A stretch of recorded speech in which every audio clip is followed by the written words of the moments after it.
Tarix aldında bari bir жооп бересиңер, ошону унутпагыла. Рахмат. Тарих алдында бari bir жооп бересиңер, ошону унутпагыла. Рахмат. Тарих алдында бari bir жооп бересиңер, ошону унутпагыла. Рахмат.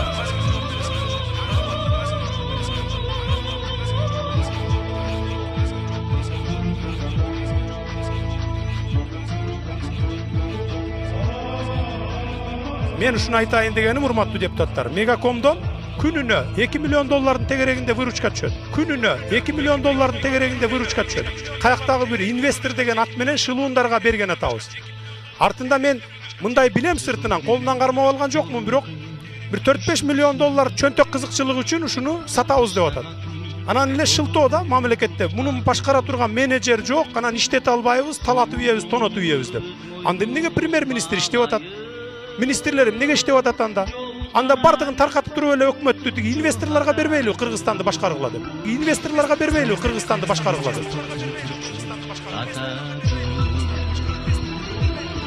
Жазда башкан желтидесин абайга.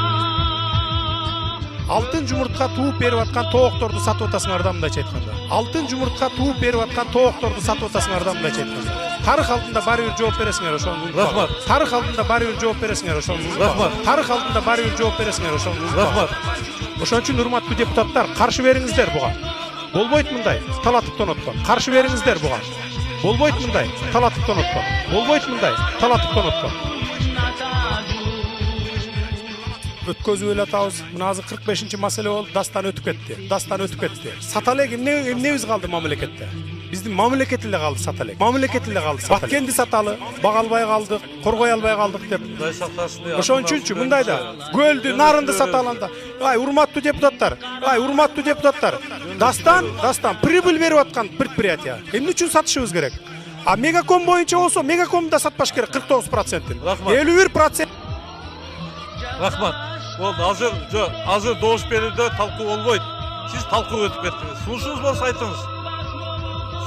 2 мүнөт дагы бербейм. Сунушуңуз болсо айтыңыз. Конкретный сунуш кандай? Мен баары регламент боюнча кеткем. Мөкөңөртөн укпайм. 3-үчү микрофон. Конкретный сунуш. 45-маселени кайра добушка коюңуз. 45-маселени кайра добушка коюңуз. 64 менен түшүнбөй басып койду көпчүлүгү. Рахмат. 64 менен түшүнбөй басып койду көпчүлүгү. Рахмат. Урматтуу төрага, урматтуу депутаттар. Мына Мегаком боюнча, анан Дастан боюнча сатылсын деп колдоп бердик, э? Мына урматтуу өкмөттүн өкүлү Тайырбек Сарпашев, Темир Сариевдин предложениялары менен кирип атыптыр. Парламенттин колу менен жасап атасыңар ушунун баарын. Умышленно билип туруп, парламенттин колу менен жасап атасыңар ушунун баарын. Умышленно билип туруп. Тарих алдында бari bir жооп бересиңер, ошону унутпагыла. Рахмат. Тарих алдында бari bir жооп бересиңер, ошону унутпагыла. Рахмат. Тарих алдында бari bir жооп бересиңер, ошону унутпагыла. Рахмат. Мен таң калам. Ошо каршы берген депутаттарга таң калам. Бүгүнкү күнгө чейин 15 жылдан бери карай 260 тонна алтынды кумтөрдөн ташып кетип, бизге 1 тонна 400 килограмм алтын калтырыптыр. 1 тонна 400 килограмм алтын калтырыптыр. Мына кыргыз элинин пайдасы деп. Ушуга кантип чыдап отурасыңар? Кантип ушуган дитиңер барып добуш берип атасыңар? Кантип ушуган дитиңер барып добуш берип атасыңар? Андан сырткары 77 тонна күмүш алып кетиптир. Андан сырткары 77 тонна күмүш алып кетиптир. 1 килограммы биздин Кыргызстанга калбаптыр пайдасы. 1 килограммы биздин Кыргызстанга калбаптыр пайдасы.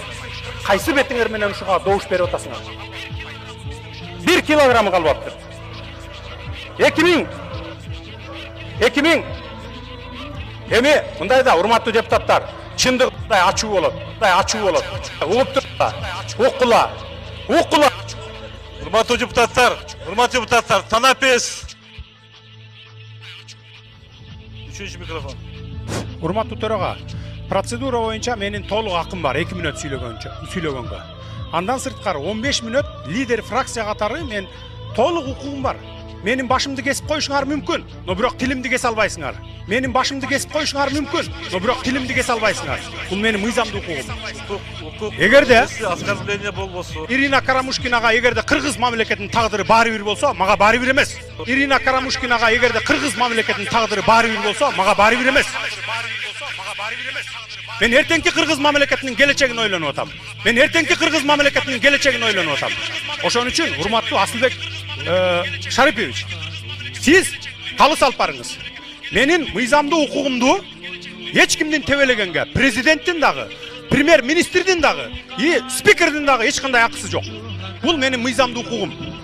Бул менин мыйзамдуу hukugum.